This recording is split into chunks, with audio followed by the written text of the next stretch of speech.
안녕하세요. 그동안 창조 진화에 대해 궁금한 게 많았는데 어디서 답을 들을 수 있을까요? 했다면 바로 여기 상큼톡에서 속 시원한 대답을 들으실 수 있습니다. 교수님 안녕하세요. 네, 안녕하세요. 오늘은 형상대로 창조하신 하나님에 대해 알려주신다고요? 네, 그렇습니다. 우리는 누구를 닮았나요? 당연히 부모님을 닮았죠. 부모님의 유전 정보를 가지고 태어났기 때문에 부모님을 닮았습니다. 얼굴이 닮기도 하고, 또 좋아하는 것을 닮기도 하고, 또 성격을 닮기도 하죠. 그뿐만 아니라 예술적인 이런 부분도 닮기도 합니다. 창세기 1장 27절에는 하나님이 자기 형상, 곧 하나님의 형상대로 사람을 창조하시되 남자와 여자를 창조하시고 라고 말씀하고 계십니다. 이 세상의 첫 사람이 누구이죠? 당연히 아담이겠죠. 네, 아담은 우리의 조상이자 나의 조상이죠. 첫 사람인 아담이 하나님의 형상대로 지음을 받았다면 그 자손인 우리도 하나님의 형상대로 지음을 받았겠죠. 지난 시간까지 우리가 다윈에 대해서 배워봤는데 다윈이 종의 기원에서 두 가지 주장을 했다고 했는데 혹시 기억하고 계시나요? 네, 이제는 외울 수 있을 것 같습니다. 네. 하나는 지구상의 모든 생명은 공통 조상, 즉 하나로부터 생겨났다는 것이고, 두 번째는 자연 선택, 즉 적자 생존의 치열한 과정을 통해 진화가 된다는 주장입니다. 네, 잘 기억하고 계시네요. 조상이 같다면 인간과 동물은 큰 차이가 없겠죠. 진화론에서는 인간은 동물과 다를 바 없으며 치열한 생존 경쟁 속에서 살아남기 위해 발버둥을 치고 있는 존재로 묘사합니다. 이런 진화론의 영향으로 사람들은 사람에 대한 잘못된 개념을 갖게 되었습니다. 진화론의 영향으로 인해서 인간에 대한 잘못된 개념들이 있다고요. 네, 이제부터 하나씩 살펴보도록 하겠습니다. 첫째, 잘못된 개념으로 몸의 퇴화기관 또는 흔적기관이 있다고 생각합니다. 사람에게 있는 꼬리뼈는 꼬리가 퇴화해서, 원래 꼬리가 길었는데 그게 퇴화해서 원래의 기능을 상실하고 그 흔적만 남아있는 흔적기관이라고 이야기합니다. 하지만 꼬리뼈는 사실 등뼈 끝에 붙어 있는 아주 기묘한 뼈입니다. 사람의 꼬리뼈는 엉덩이에 있는 대둔근과 같은 중요한 근육의 작용점으로서 직립 자세에서 큰 역할을 하고 있으며 앉을 때에도 골반의 다른 뼈들과 함께 몸을 지탱해주고 균형을 유지하는 데 도움을 줍니다. 또 편도선과 맹장도 퇴화기관이라고 주장했습니다. 편도나 맹장, 이건 사실 맹장은 충수인데요. 이곳은 염증이 자주 발생하기 때문에 아무 기능이 없는 이 기관들을 떼어버리면 더 좋다고 해서 멀쩡한 편도나 맹장을 떼어내기도 했답니다. 하지만 편도선과 맹장은 면역에 아주 중요한 역할을 하는 것이 밝혀져 있습니다. 다 기능을 하고 있으니 퇴화기관이나 흔적기관이 아니라는 것이죠. 네, 과거 생물학이나 의학에서는 태아기관이 300개도 넘게 있다고 했지만 이제는 태아기관 이야기를 하지 못하고 있습니다. 그리고 둘째 잘못된 개념으로서 진화론에서는 우열이 있다고 주장합니다. 우리도 사람을 우열로 나누죠. 공부를 잘하는 사람과 못하는 사람, 또 부자와 가난한 사람, 힘이 센 사람과 약한 사람 등등으로요. 이런 잘못된 개념들 때문에 치열한 경쟁을 통해 승리한 자만이 인생의 승리자라는 주장을 하고 있고, 반대로 약자가 곧 정이고 강자는 타도의 대상인 것처럼 극단적인 주장을 하기도 하지만 모두가 경계해야 할 생각들입니다. 인간은 하나님의 형상대로 지음받은 하나님을 닮아 있는 존재로서 하나님께서 보시기에 우열은 없습니다. 2등 인생은 없다는 것이죠. 네, 진화론의 영향으로 사람에게 우열이 있다는 잘못된 개념을 가지고 있었군요. 네, 그렇습니다. 이제 잘못된 개념 세 번째는 진화론에서는 인간은 현재도 진화 과정에 있으며 무엇인가 늘 부족한 것이 있는 존재라고 주장합니다.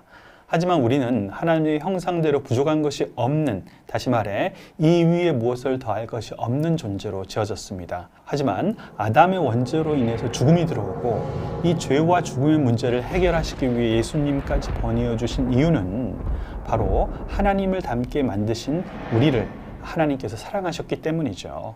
하나님의 형상대로 지음받은 인간이 침팬지와 다른 점들은 과학적으로 어떤 점들이 있을까요? 먼저 눈을 보면은요, 눈은 색에 대해서 아주 민감합니다.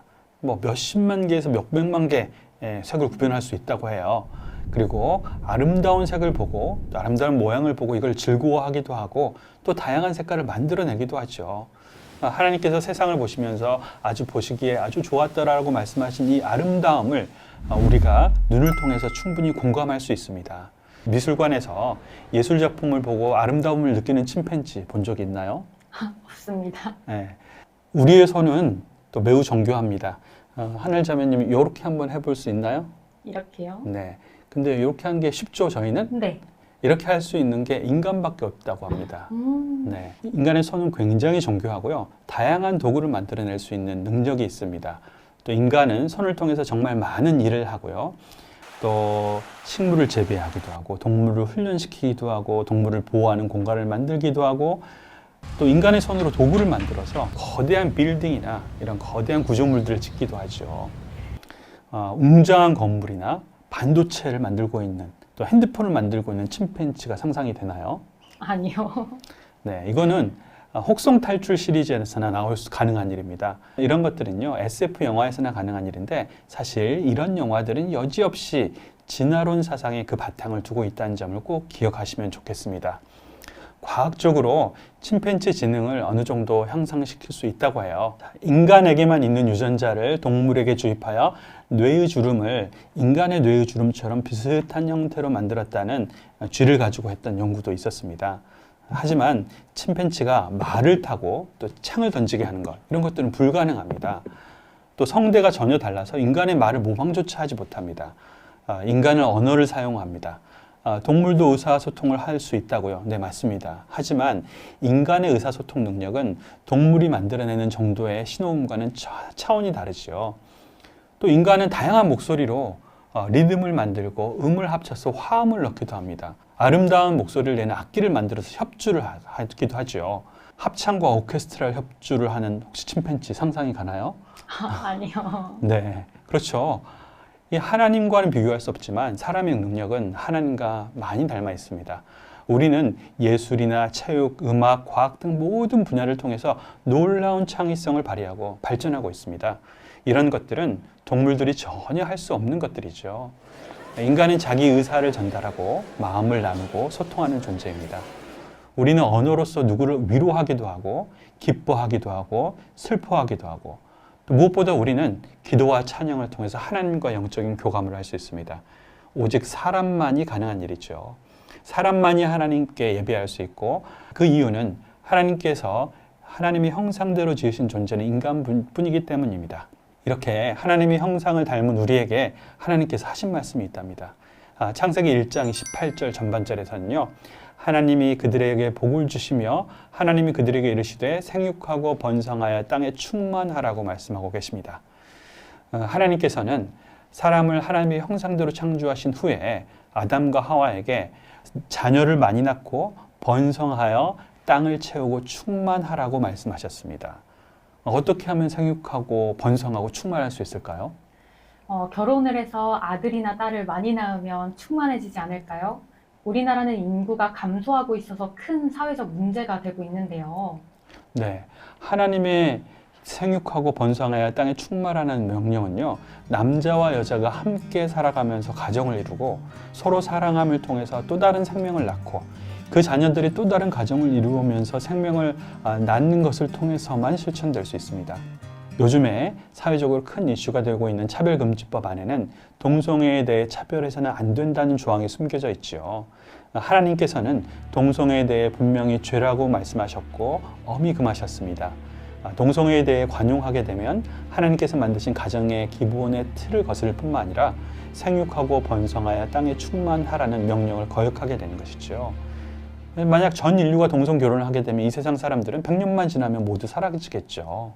하나님께서 형상대로 만드신 우리 인간에게 생육하고 번성하여 땅에 충만하라는 것 이외에도 다른 명령도 주셨나요? 네, 창세기 1장 28절 후반절에서 보면은요, 땅을 정복하라, 바다의 물고기와 하늘의 새와 땅에 움직이는 모든 생물을 다스리라 하시니라고 명령하고 계십니다. 사실 생육하고 번성하고 충만하라는 말씀은 살아있는 모든 생물에게 하신 말씀이고요. 이 후반전 말씀은 하나님의 형상인 인간에게만 더하신 말씀입니다. 정복하고 다스리라는 말씀을 주셨죠. 여기에서 정복이라는 것은 싸워서 이겨서 차지해서 굴복한 류의 그런 정복이 아닙니다. 정복이라는 것은 호기심을 가지고 잘 파악하고 연구해서 개발하는 것을 뜻하죠. 연구하고 개발한 창의적인 도구들로 만물을 관리하고 보호하고 다스리는 것이 하나님께서 우리에게 주신 사명입니다. 이런 하나님의 명령에 순종하기 위해서 우리는 이렇게 공부를 하고 학문을 하는 것이죠. 남보다 더 좋은 점수를 받고 좋은 대학에 가고 좋은 직장을 갖고 더 많은 돈을 벌기 위해서 우리가 공부하는 것이 아니라 하나님께서 하나님의 형상대로 지으신 우리 각자에게 주신 달란트대로 실력을 쌓으면서 하나님의 명령인 정복하고 다스리기 위해서 열심히 공부해야 하는 것입니다. 네, 자녀가 부모를 닮듯이 우리 사람도 아버지이신 하나님의 형상을 닮아 있다는 말씀 잘 들었습니다. 진화론의 영향으로 인간에 대한 잘못된 개념에서 벗어나 하나님의 형상을 닮은 존귀한 존재임을 많은 분들이 알아갔으면 좋겠습니다. 그럼 다음 시간에 뵙겠습니다. 감사합니다. 네, 감사합니다.